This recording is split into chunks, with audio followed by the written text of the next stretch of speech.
जो एक बार बार बात आती है कि आज भी उन्होंने कमलनाथ जी नहीं कहा, उन्होंने कमलनाथ ही कहा। और जो वो कह रहे हैं कि रेस के घोड़े को आप बारात में लगाओ, बारात के घोड़े को रेस में भेजो, और जो लंगड़ा घोड़ा है उसको घर भेजो, उसको घर भी चारा पानी दो। तो ये जो भाषा है, और ये इसका यदि आप डिस्क्राइब कर पाए कि ये तीन कौन कौन है। देखिए, पहली बात तो ये है कि मुझे नहीं पता कि कब उन्होंने जी नहीं कहा। मेरे सामने तो 6 से 7 बार मैं चूंकि वही था। नहीं, मैं तो कई बार था ना साथ में, मेरे सामने तो उन्होंने 6 से 7 बार कहा। आप कहे तो वीडियो भी उपलब्ध करा दूंगा मैं। हाँ, नहीं, तो इस तरीके का माहौल चूंकि भारतीय जनता पार्टी का बनाने की आदत है। चूंकि कमलनाथ जी के संबंध और राहुल गांधी जी के परिवार के संबंध कितने पुराने, मुझे लगता मुझे आपको बताने की आवश्यकता नहीं है।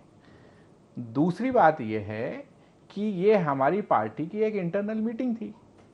उन्होंने एक पारिवारिक सौहार्दपूर्ण माहौल होता है, और मुझे लगता है ये बड़ी हास्यास्पद बात है कि मध्य प्रदेश में हम कहीं बैठकर इस बात को कहा जाए कि इस तरीके की भाषा को कोई भी पसंद नहीं करता, वो हास्यास्पद हो जाती है।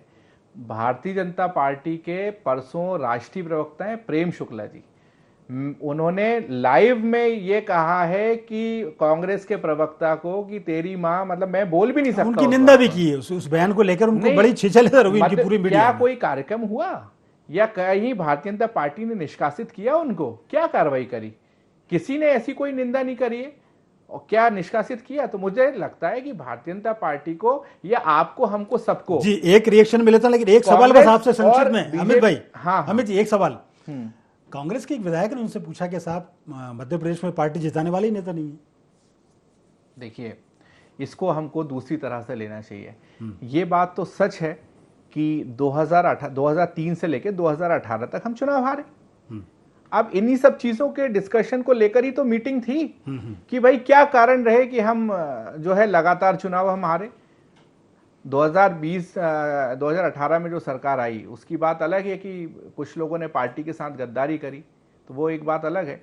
दूसरी बात, जो गुटबाजी की बात आती है, यहां गुटबाजी है कि जीतू पटवारी जैसे हमारे ऊर्जावान नेता को प्रदेश अध्यक्ष बना दिया गया, या वहां गुटबाजी है कि हम 6-8 महीने से सुन रहे हैं कि अब प्रदेश अध्यक्ष होने वाले हैं, अब निगम मंडल के अध्यक्ष बनने वाले हैं, अब राष्ट्रीय अध्यक्ष बनने वाले हैं। अब तो आप लोग भी थक गए हो नाम बता बता के, लेकिन कोई नियुक्तियां नहीं हो रही है। जवाब तो गुटबाजी यहाँ है या गुटबाजी वहां है? वंदना जी, जो हमारे यहाँ के लोग थे जो गुटबाजी करते थे, वो अब भारतीय जनता पार्टी में चले गए और वहां गुटबाजी शुरू हो गई है। ठीक है, ये ग्वालियर चंबल संभाग में आप लोग देख सकते हैं। ठीक है अमित जी, आपके सब एक मिनट, वंदना जी, एक तो अमित जी के आप सवालों का जवाब दे दें कि गुटबाजी कहाँ है। दूसरी बात यह है कि बीजेपी क्या इसी बात में खुशफहमी मनाती रहेगी कि उन्होंने जूते नहीं उतारे और फूल चढ़ा दिए? दूसरी एक बात जरूर है, वो आए तो संगठन में एक ऊर्जा का संचार तो हुआ।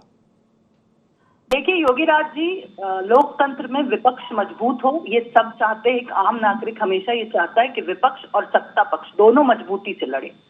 अब आपने अमित जी की पूरी बात सुनी, मैंने भी सुनी। इन्होंने पूरी डिबेट में संगठन नवसृजन अभियान को लेकर ये लोग क्या करने वाले हैं, क्या इनका आगे की रणनीति है, किसी चीज पे डिस्कशन नहीं किया। भारतीय जनता पार्टी से कंपैरिजन, भारतीय जनता पार्टी में क्या होता है क्या नहीं होता है, यही कारण है कांग्रेस पार्टी के पतन का। आज अगर भारतीय जनता पार्टी की कोई संगठनात्मक बैठक होती तो आज भारतीय जनता पार्टी की प्रवक्ता होने के नाते मैं आपको बताती कि बूथ स्तर तक, पन्ना स्तर तक, मंडल स्तर तक हमारे कौन से कार्यक्रम है, जिले में कौन से कार्यक्रम होने वाले, प्रदेश में अभी 6 कार्यक्रम जुलाई तक शेड्यूल्ड है, उन सब का ब्यौरा मैं आपको दे देती। लेकिन जब कांग्रेस पार्टी की बात आती है तो कांग्रेस पार्टी पूरा समय और अपनी पूरी शक्ति भारतीय जनता पार्टी को नीचा दिखाने में लग जाती है। भारतीय जनता पार्टी 24 घंटे 7 दिन संपर्क और संवाद में विश्वास रखती है। बिल्कुल ठीक बात है वंदना जी, उसका आपको लाभ भी मिल रहा है। चूंकि अमित जी ने हाथ उठाया था, एक उनका जवाब ले लेते हैं। अमित जी, वो संक्षिप्त में आप अपना रिएक्शन जो आप देना चाह रहे थे। दूसरा, उन्होंने ये जो सृजन अभियान उसको लेकर भी थोड़ा प्रकाश डाल दें आप। देखिए, सबसे अच्छी बात तो मुझे ये लगी कि मेरी बहन ने कम से कम ये तो कहा पार्टी लाइन से अलग हटकर कि विपक्ष मजबूत होना चाहिए। अभी तक तो हम नरेंद्र मोदी जी और अमित शाह जी के मुंह से यही सुनते थे कि कांग्रेस मुक्त भारत, तो कम से कम यहाँ पे मुझे मेरी बहन की बात अच्छी लगी। दूसरी बात यह है कि जो सृजन अभियान है, ये कांग्रेस पार्टी पूरे देश में इस साल ये मनाने जा रही है।